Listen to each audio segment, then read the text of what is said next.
Top stories now. Governor Jim Pillen planning to bring Turning Point USA to every high school in the state.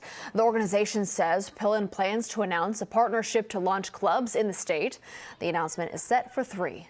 Also today, the Omaha City Council will discuss a resolution to spend $50,000 for a headhunter to find a new parks director. The mayor's office tells us the city plans to use Potrero Group to do a national search. The Nebraska nonprofit Common Cause is trying to stop the release of statewide voter data to the Department of Justice. The DOJ issued a ruling allowing the state to release the data. Common Cause plans to appeal. Metro Transit will begin holding a series of public meetings today. Officials will present proposed service changes to certain routes. There will be 7 meetings in all. 2 virtual meetings are set for today and tomorrow. Nebraska's for Medical Marijuana will take part in a series of town halls across the state.